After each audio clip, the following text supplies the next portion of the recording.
as you know, you were at mine and Joel's Health Summit last year at Polyface Farm. And my whole talk was about the emotional, energetic root cause of disease, right? Yes. And what I was saying on that was the bottom line is that all disease is rooted in not feeling loved, right? You don't feel loved and accepted. Well, right. When we were in this healing circle, women were sharing their emotions, and the most unifying emotion that they felt was not being loved. You heard people saying they felt abandoned, right? They didn't feel supported. They didn't feel safe. And it comes down to not feeling loved. But if I stop to listen, I might hear and be able to respond better to what my body needs too. So I'm glad that we had that space to do that, to pause and listen and relax, which I think, again, on our busy treadmill, we don't always take the time to do that. Hello, welcome to another edition of Beyond Labels. I'm your host, Dr. Sina McCullough. Today we have a special treat. Holistic Hilda is joining us again. Thanks for coming on the show, Hilda. Oh my gosh, it's my pleasure, Sina, truly. I am very excited because Hilda and I just returned from a week-long retreat together. And for me, it was life-changing, life-affirming, and life-changing. So I asked Hilda if she'd come on the show and talk about it, and share some of our experiences, and also talk about how we felt, like this felt sense of community, which I think is so lacking today in our culture. I mean, would you agree with that, Hilda? 100%. We were made to be with each other, Sina. We were made to connect with one another. And especially because of these past 2 years with so many restrictions and things, people have distanced themselves, not quite understanding the value of being together. But even before then, we were on this trajectory where we were spending more time on our devices than we were with people in person, whether it's working on our individual computers or on our phones. I mean, there's a sense, as you know, with technology where it does draw us closer, but nothing beats the dynamic and the spirit of being with people in person. I agree 100%. And I didn't actually really understand the extent of that statement you just made until we went on this retreat. And I want to get into that in a moment too. So for us to actually explain to our listeners and our viewers how this experience changed us, how we think of community differently now, and what we're going to do going forward. But first, what I want to do is share a couple statistics from some peer-reviewed scientific studies that I have found that I'm hoping can kind of help explain what many of us have been feeling, particularly over the last couple of years, how we've had this longing for community and a different type of connectedness. And what I have learned in my studies is that community is actually critical for our survival. As you mentioned, we're tribal people. This is actually a nutrient. I think of it as a missing nutrient in most of our daily protocols. And we're seeing now in studies that social relationships are intimately linked with health and longevity. And I want to give you a couple stats here. This one study, and I'm going to put a link to it in the show description so people can read this for themselves. It says a defining characteristic of human society is that individual lives are intertwined through social relationships. Full social participation is such a fundamental human need that research since the 1900s has found the lack of social connection increases the odds of death by at least 50%. And then when they look at social isolation, so this doesn't actually even mean that you are physically just isolated from others. You could be surrounded by a sea of people and perceive yourself as being isolated, okay? Mm-hmm. When you are in that space, studies are now showing it increases your odds of death by 91%.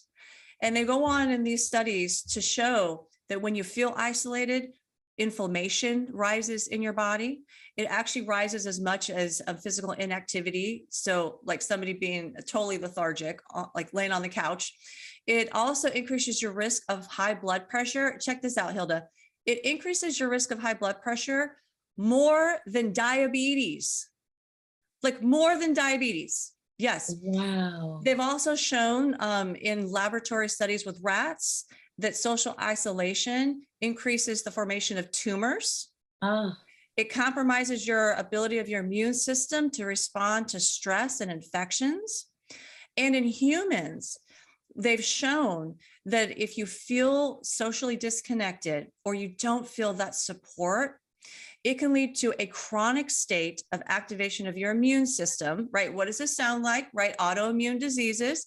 It can lead to neuroendocrine diseases, metabolic syndrome, obesity, you name it. They've connected it with cardiovascular disease and all age-related diseases. They've connected it with elevated markers of inflammation, elevated dysregulation of the nervous system. I mean, all the things that we look at, all the triggers that we look at when trying to reverse disease, yeah. they all can be triggered by a felt sense of not being connected, not being supported by others. I mean, isn't that remarkable? It really is. And it's funny because I keep saying this little phrase. I don't know if I made it up or heard it somewhere during this, pandemic time, but community is immunity. I kept saying community is immunity, but I had no idea. It was more of an intuitive statement. I had no idea that there were a lot of stats to back it up. I mean, I knew, as I said a moment ago, that we're more connected than ever in some ways, but we're also lonelier than ever. And it could be, if I'm not mistaken, that the more time we spend online, the more discouraged and depressed, and the more those markers, as you said, indicate poor health. Because in some ways, I know especially teens and others, you see other people's highlight reels on the social media and other platforms, and you think everyone else is having fun, everyone else is together. And like you said, it's the perception of, I'm not a part of a community, I'm not loved, and I'm lonely. And as you've said through all your stats, basically, we're kind of all slowly dying of loneliness unless we take steps to really connect with others. Yeah, I mean, what you're saying just completely resonates with me. And I try to stay off social media because I found not only do I get easily addicted to it, but I allowed it to put me in a state where I felt I wasn't good enough. It was like, this person's doing this person's kids are doing this, and what am I doing? And so I never felt good enough, right? It was like a Yes. reminder of things that I wasn't doing well enough, or so I had to actually just push it out of my life for the most part. But that's why I think the retreat that we went on. Now, this was a retreat that was hosted by Robin Shirley from Take Back Your Health, a good friend of both yours and mine. And it was my first retreat, first time I've ever done anything like this. I had no expectation whatsoever. Like, I shared that with you. I intentionally did not set an expectation. Hilda, I was actually going to this retreat for research. I've wanted to set up a wellness center for a long time. And my husband said, before you invest all that financial capital, do a retreat, see if it's something you're even interested in. So I went thinking, oh, I'm just going to observe, see what happens at this retreat. Little did I know this was going to change my life. It was going to open my eyes to so many things that I've only read in statistics, like the ones I just read to you, that didn't really hit home until I experienced it for myself. So we spent 5 days together. It was an all women's retreat. It was on the beach, right, out in the Outer Banks. And we did all kinds of things together as a community. You led us in sunrise walks on the beach, which were amazing. We saw dolphins dancing in the waves, like playing in the waves. It was breathtaking. We did intermittent fasting, right? Robin prepared an exceptional menu of all organic, grain-free, dairy-free food. It was just food that you're like, can you come to my house and cook like this for me all the time? Right? It was phenomenal. Totally. And we did cooking classes. They led us in yoga, reflexology. She did Reiki. We had healing circles where we opened up and we shared emotions together. But we also did the flip side. We had games and we all laughed together, right? It was all these modalities that you would think of, all these tools actually that help keep you healthy. And you and I did a couple other things on the side. I want to get to that in a minute. But one thing that I really loved, that I really noticed, was there were no phones. People were not, we brought phones and some of us brought computers, but people were engaged in the moment with the rest of the women. We were not sitting there on our phone, texting people, calling people, or working on our computers, right? We were actually looking at each other's eyes as we were speaking to each other. We weren't trying to fix each other, right? Nor were we asking to be fixed. We were simply showing up and being present for the other person and supporting them. We were acknowledging their existence and hearing them. Just like, I explain, like children, what do children want, right? They want your attention because attention means love. We're the same way, right? We all want that kind of attention, and that to feel that sense of love.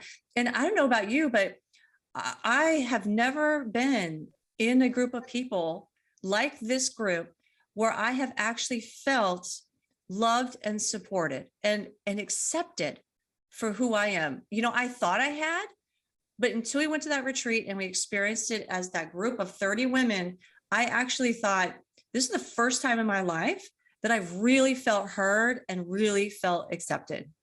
Wow, that is profound. And that makes me so happy. And let me just say, I feel like it's something that we have to be intentional about now, because I've studied a little bit of ancestral wisdom, and our ancestors in the past, people in the past, they were tribal people, as you said earlier, Sina. They were people that lived in community. So right now, if a young mom has a couple kids like you, in that right now you're on your own. You're trying to feed your family. You're trying to, educate them, and you're basically in charge of everything with them right there. But in ancient times, which wasn't really that long ago, people lived in community, so that while you were recuperating from your recent birth, the grandmother is entertaining the other kids while someone else is hunting the deer that you're going to have for dinner. Like, that was a whole community. And it wasn't even just your immediate family, it was the whole tribe looking out for each other. And you could connect with other moms and you would feel the way we felt on this retreat. But now we have to pick places and carve out time to be able to connect heart to heart like that. Because if you come see me in DC, we'll have a couple little meals together, but I'm working, I'm still doing stuff and you're still doing stuff too. Like, it's just, there are distractions today. So we have to really be intentional and carve out the time. And I'm saying this to anyone listening who's like, well, that sounds great. I would love meals cooked for me too, Sina, and I'd love to do some yoga and some healing circles, but I'm busy. I believe, and we'll get to this in a moment too, that you can still carve out the time for community, because it is life-saving and health-saving, as Sina was saying. On my little Instagram, I was on my phone just a little bit on that retreat. I asked people, like, do you guys ever do retreats? And I'd give a little poll, heck yes, or I wish. Like 90% said I wish. And I was like, oh, like my heart went out to them. My heart goes out to you if you're not taking the time or haven't found that group yet. But let me just say, if you open up to the possibility, like Sina did, you will find it. The Bible does say, seek and you will find. I think it's talking about God, but it works in the sense too. If you are open to it, it will appear. And then you can have this kind of really amazing transformative love that you were describing, Sina, that really does take us to a place of acceptance. It helps us grow in our own understanding of who we are and our place in this world. Yeah, I think what you're saying is just so profound. And I feel like we're understating it because once you've experienced it, it's like we've been back for a few days now from this retreat, and I've been trying to think of how would I put this into words. It's almost this indescribable feeling. It's like it. So for many years now, I would say upward of 8 years, my family and I have been looking for community. And people keep saying to us, well, there's people all around you. There's a homeschool group over here. There's this club over here. You know what I mean? And I'm like, even though I had never felt what I just felt with you on this retreat, instinctively, I knew something is missing from those settings. Something is just it's not fulfilling that, that need, that requirement that my body is screaming at me that it wants. And it really, for me, this really manifested after I got sick, right? As you know, I almost died from the autoimmune disease. Well, it was healing from that that, you start putting your life in perspective. What is important?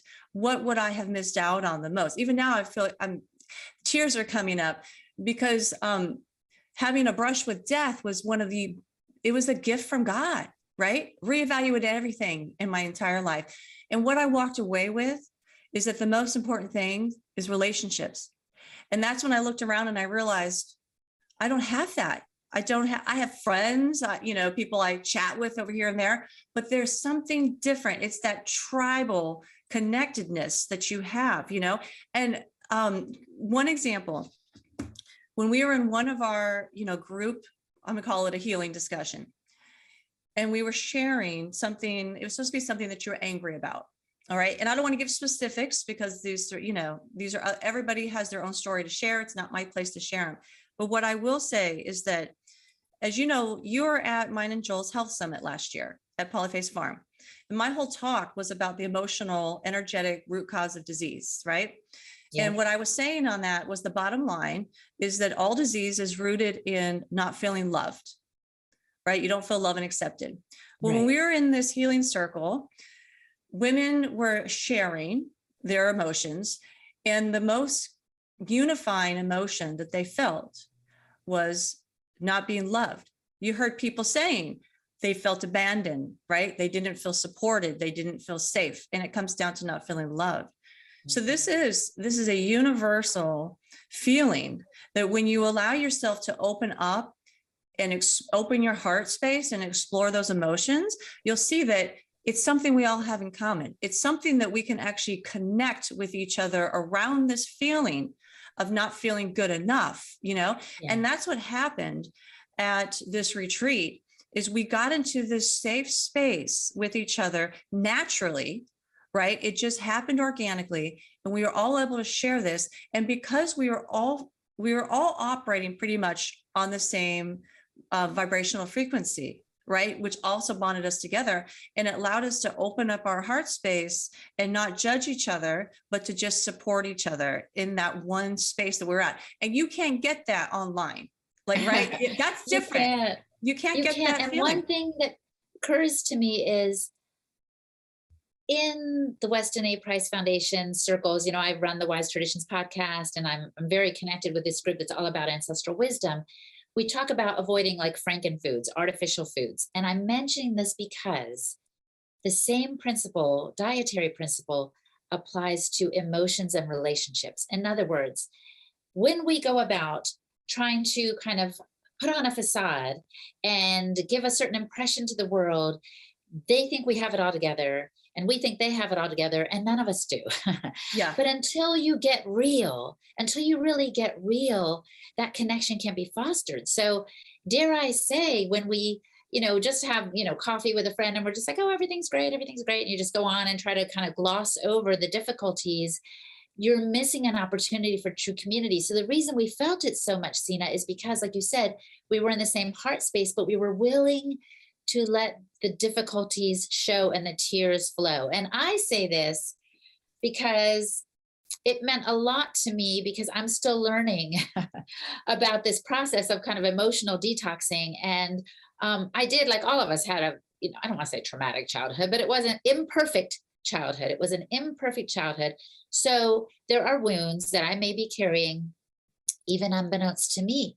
So instead of just glossing them over, or when something happens in the moment, now, ever since the retreat, I've been trying to be more present in my emotions so I can be real, that, hey, hubby, and if I'm telling my husband, this thing that you did bothered me, or another interaction with someone, I'm not trying to point the finger like they did something wrong, but I'm trying to acknowledge that something doesn't feel right. And whether or not they say sorry, or whether or not we restore in that moment, it's good for me to open up, because as Andrea Beeman said on the retreat, tears are a gift from God. I think it was something along the lines of what you were saying. Tears are a gift from God, and as they flow, they heal, or something like that. That's a mashup of the little quote she gave, but I feel like they are a balm of sorts. So rather than holding back, my charge to everybody is to open up. And that's where some of the real interactions and healing relationships can come into play. Yeah, I think that's so great. And I also want to mention this group of around 30 women. They're all different ages, right? I mean, all the way up to like, there was a girl there in her 70s, I mean, all different ages, all different ethnicities, different backgrounds, different upbringings, living in different states. And they all came together and were able to feel for each other and open up and not judge and just exist with each other. And I think that is remarkable. To me, that was like this realization, this affirmation of what I think you and I both believe, that humanness just transcends all of these controversies that we have, right? At the end of the day, we are just all human. And so we were able to, at this retreat, look at each other and love and accept each other the way that we are. And like you're saying, one thing that I wanted to bring up is that Hilda actually indulged me, and she went to a qigong class with me, right? Which that's something I've wanted to do. It's one of those practices that's recommended for healing the mind, body, and spirit. And I'd never tried it. And Hilda actually went with me. And I don't know about you, but I had such a remarkable response to it that I'd like to share. And one of the main reasons why I was able to have that response is because you were sharing that space with me, and you were open to trying this. And you didn't block the energy flow with judgments or doubts or worry, So for anyone who doesn't know, qigong is designed to help you raise your energy level and balance your energy level. So it combines the mind, body, and soul practice. It integrates posture, movements, breathing techniques, self-massage, sound, and intention. It combines all these into one, designed to get you into the parasympathetic healing state.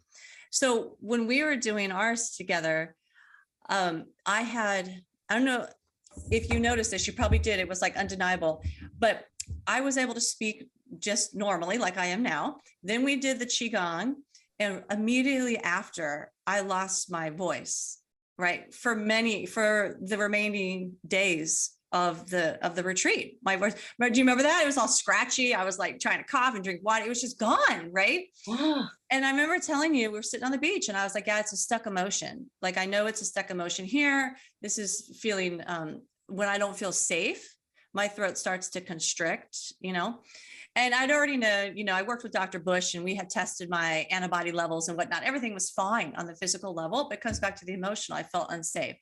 Well, I tell you what, my belief is that when you're ready to release that stuck emotion, God shows you what it is, right? And you can release it. The final day of the retreat, we were doing yoga, all the women together, and it just popped in my mind what it was that was causing the stuck emotion. So I released it. I kid you not, Hilda, immediately my voice returned, like to what it is right now. And I had done nothing. I didn't take any supplements, throat lozenges, nothing. It just, bam, it came back.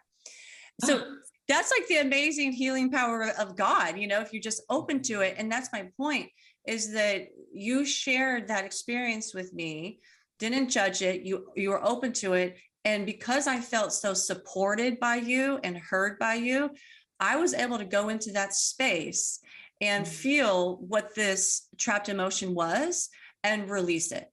I mean, that's just such a healing blessing right there.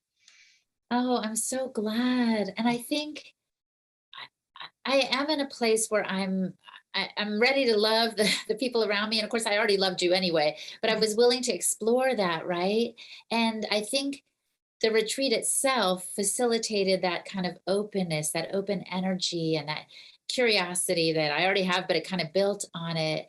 And also the listening posture. Like, what I love about you, Sina, is that you listen to your body, you listen to how you're feeling, you're paying attention. And I think too many of us, I will speak for myself, like, I love to work out. And it's like, even if I don't feel like it, I'm like, I don't care, I'm working out. Like, I make these decisions, some of which can be good. Like, it's good to push through, but it sometimes it becomes a block in my hearing what my body really needs. So I told Andrea that after our Qigong, I was like, oh my gosh, I kept yawning. And even the instructor, I told her, and she said, oh, that means your Qi is moving around. But Andrea Beeman's like, I think it means you're tired, Hilda, that you kept yawning. It's like your body has a moment to tell you something. And I rested like a lot of the afternoon. I think I took a little nap on the beach, and I was listening. Like, I'm a power through girl, but if I stop to listen, I might hear and be able to respond better to what my body needs too. So I'm glad that we had that space to do that, to pause and listen and relax, which I think, again, on our busy treadmill, we don't always take the time to do that. Yeah, I think so too. I think, like you were talking about earlier, that we feel so many different pressures, from family, from spouses, from society. And I do think it's difficult. And social media exacerbates that difficulty.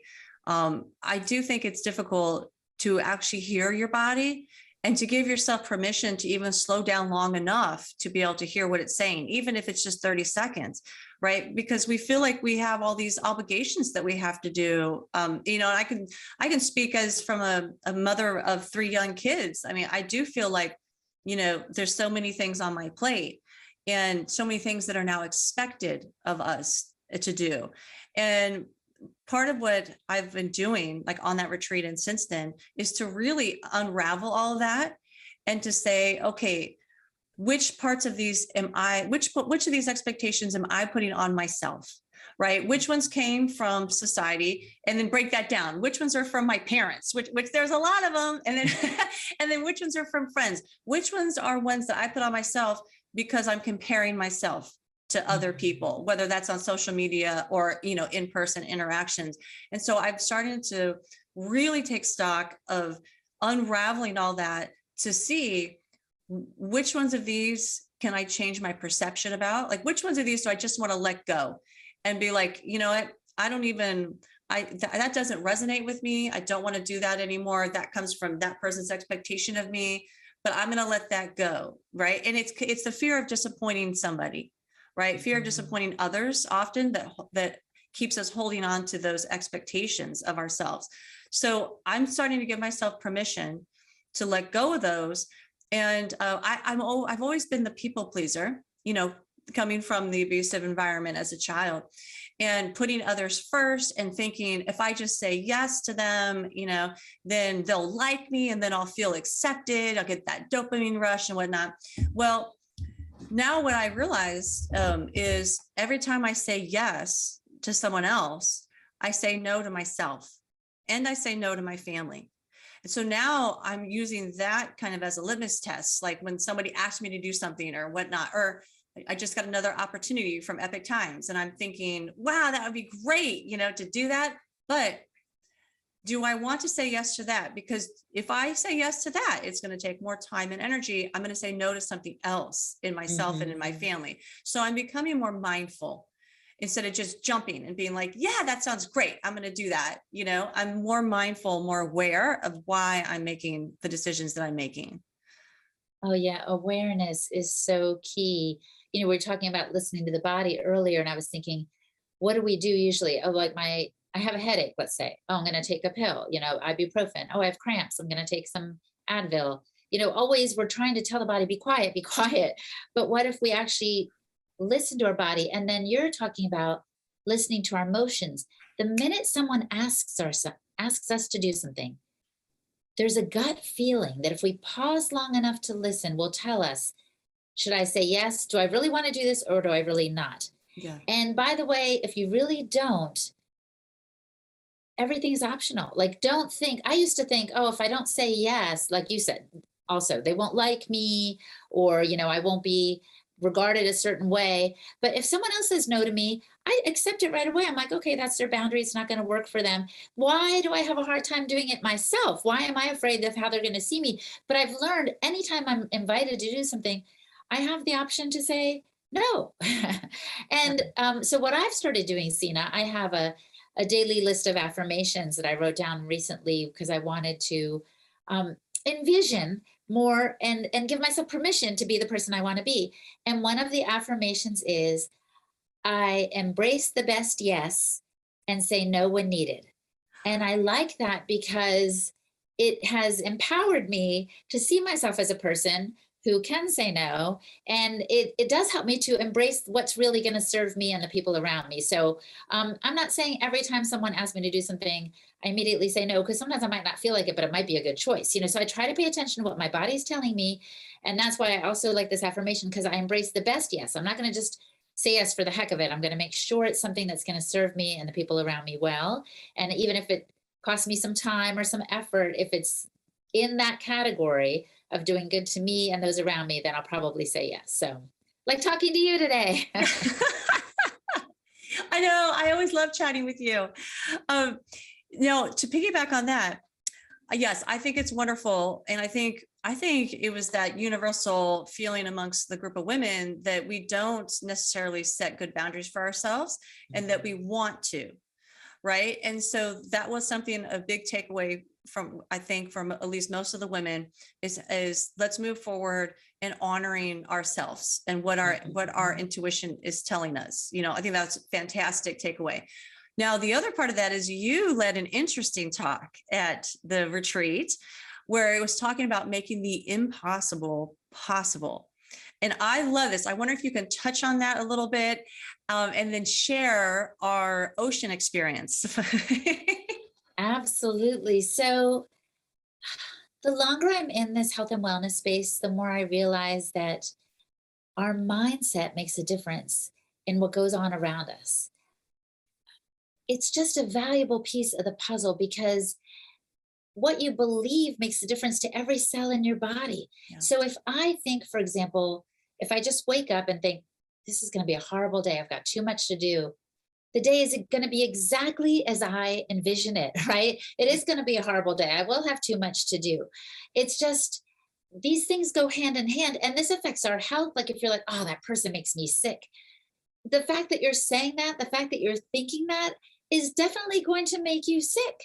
It's just, oh, that person's a pain in the neck. You're going to have a pain in the neck. Like we're, our ability to verbalize what's happening can make it happen.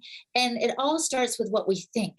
So I like to envision sometimes impossible things and then watch it happen and become possible. And you might think, oh, Hilda, that's just you. I have so many impossible things, they would never become possible. That's not true.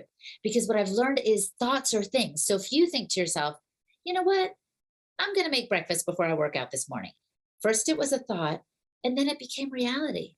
Or if you thought, I'm going to get outside for a little bit, just sit there for 5 minutes before my kids wake up.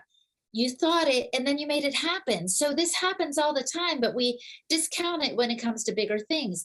So I've had so many things happen in my life where something impossible or unexpected became possible because I thought it. So I envisioned it and then I set my intention toward it and then it happened. Like it blows me away whenever I think of it.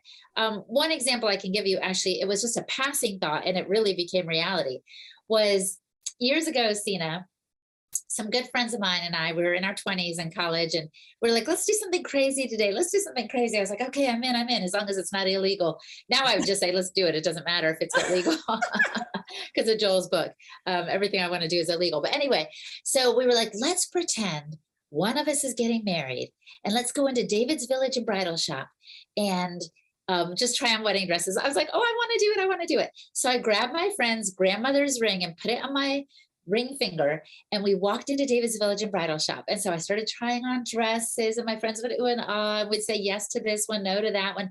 We were laughing so much behind the sales lady's back because they won't let just anyone come in and try on wedding dresses. I mean, you have to be a person that's getting married, right? So we were laughing, having a good time. And then someone we knew walked in to David's Village and Bridal Shop and she didn't know what we were up to. And I thought, oh no, this friend, Susie, is going to tip off the sales lady by saying, what are you doing, Hilda? I thought, oh, I have to be proactive and kind of catch her off, head her off at the pass. So I ran over to where she was at and I was like, Susie, I said, you'll never guess who I'm marrying, Mitch Gore. And I said it because I knew she would know. I had nothing going on with this man. He was a friend of ours in this like fellowship group we were part of. So I said it because he was like the last person I would necessarily marry. He was just a guy in the group. And then a few years later, I did marry him. And I'm like, what the heck? How did that happen? I mean, it's funny because when I saw him at our next leadership group, I was like, oh, Mitch, ha ha ha. I said I was marrying you. And we like stuffed brownies in each other's faces. But truly, I was not interested in this guy. I really wasn't at all. Some people said, oh, you secretly were. No, I was not. And there I was just being funny with him. But then I married him. And years later, I said to my pastor, what if I had said somebody else's name? Like, would I have married someone else? I don't know. But you guys, the thought was there. And so it went from, no reality at all to reality. And the funny thing is, too, when I first met Mitch, a friend of mine said, this guy, he's on Young Life staff. His name is Mitch, and I was like, oh, okay, let me connect with him, talk to him. Young Life was a group I was a part of. Well, it turns out my friend was lying. He just wanted me to be friendly to Mitch. And this was before I didn't really like him at the time. But anyway, I was friendly to him because I thought he was on Young Life staff. But then years later, Sina, Mitch went on Young Life staff. And I was like, this is weird. But I was starting to see the relationship between what we think, what we say, and what happens, right? So I want to encourage you, and I'm really big on this, and I've learned a little bit of this from Dr. Bruce Lipton and Joe Dispenza, to create a mind movie of sorts, to start envisioning some things you might think could never happen because they can. And the more you envision it, it's like you're rewiring your brain. That's what Joe Dispenza says. And you're letting your body know, this is how I'm living. This is what I see. I am working on a book.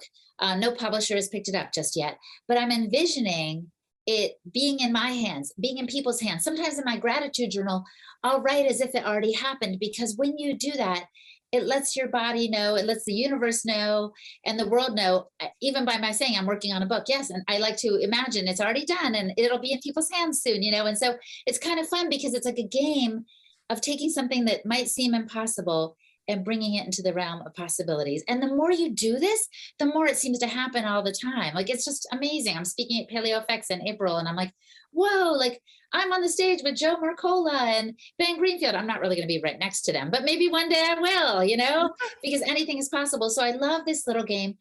For somebody watching us right now, they might say, what's impossible to me is having a pain-free life because my, rheumatoid arthritis is getting to me. Or what's impossible to me is having a better relationship with my spouse. Well, guess what?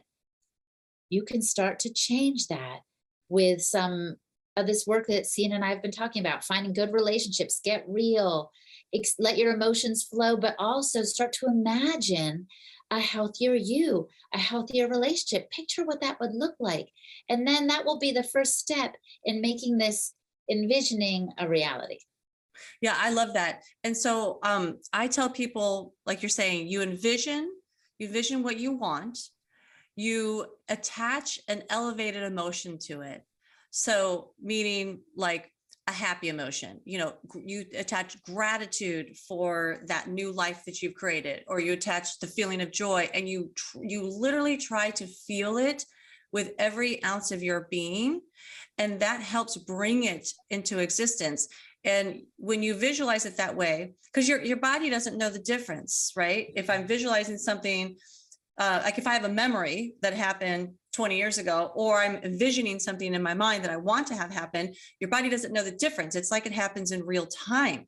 So you can actually rewire the brain, change your physiology and the biochemistry just by envisioning something that's healthy and healing for you and attaching that elevated emotion to it. And Joe Dispenza did that. He healed his spine after he became paralyzed, when the car hit him when he was doing a triathlon. He was paralyzed, and he envisioned the spine going back together and the emotions, the gratitude he felt for, fully healing. And he was like he was walking and back to doing his training for another triathlon, like within 3 months or something crazy like that. When the doctors were like, you need surgery right now and you may never walk again. And he's like, no, the power that created the body can heal the body. And that's exactly what you're talking about, is that we've all been given that power and that gift. And I thought that was an amazing thing to bring to this group of women, to tell them you are so much more powerful than any of us really gives ourselves credit for, and to just go for it.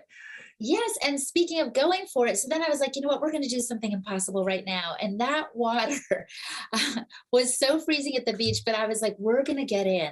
And it's a mind hurdle sometimes you have to overcome. So if you're like, oh my gosh, it's too big to imagine a better relationship with my husband, maybe you could just start with like, what if I made him breakfast tomorrow? What if I did something kind for him?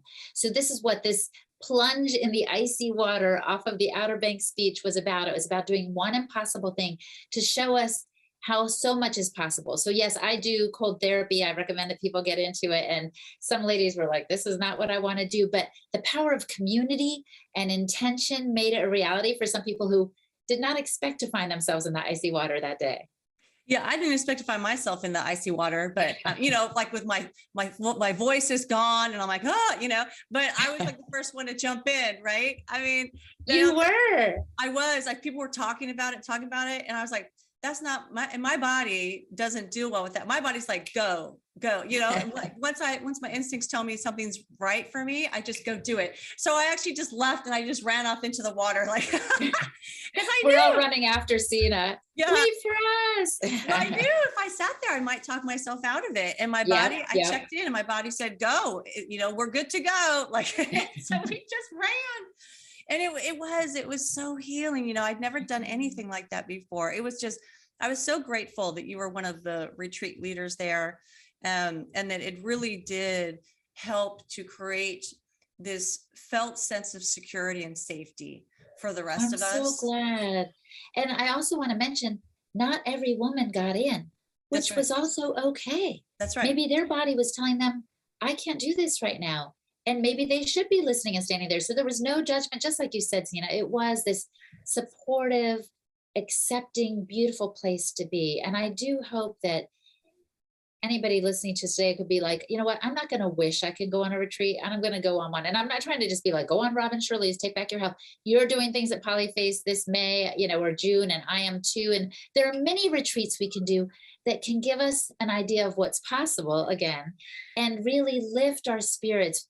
There was one lady on this retreat, she's like, I just come to every single one because she knows how important it is for her, and good for her, right? So it's like, yeah, let's find that community where we can be real and supported and accepted and loved. I love that. It has inspired me in many ways. And actually, one way is that Robin's asked me to be one of the retreat leaders in October. So I'm going back out there. It's October 24th through 28th. I'll put the link in the show description if anyone wants to look. It's back on the Outer Banks again. And she's asked me to teach about intuitive cooking and how to release stuck emotions. So I'll be leading the group in that. So I'm very excited. So if you guys want to come out and join me, I'll be there in October. But like Hilda's saying, you don't have to spend money on a retreat and like go someplace. Just connect with community, whoever you feel is community, in your local area, your churches, whatever. Set the intention, right, to connect. And if you don't have community, I love Hilda's exercise of envision it, visualize it, attach that elevated emotion to it, and allow it to come into existence, because you do truly create your own reality. Well, Hilda, I am so grateful that you came on the show. It's always a delight to have you. You're so filled with wisdom and practical tips to share with us. It's really a treat. Do you have any last words you want to share with us? Just that this emotional component to well-being is more important than we may have ever realized. So here we are popping supplements and let me follow this, health influencer person. This emotional component is really important. So take time, as Sina and I both do, to listen to your body, to respect yourself, to tap into that intuition for an idea of how to spend your day, how to spend your time, and so that you can be well from the inside out. I love that. Thank you so much, Hilda, for coming on the show. We love you as always, and we look forward to the next time you visit with us. Same, Sina. Thank you so much. Love you too, my friend. Okay. Bye, everybody.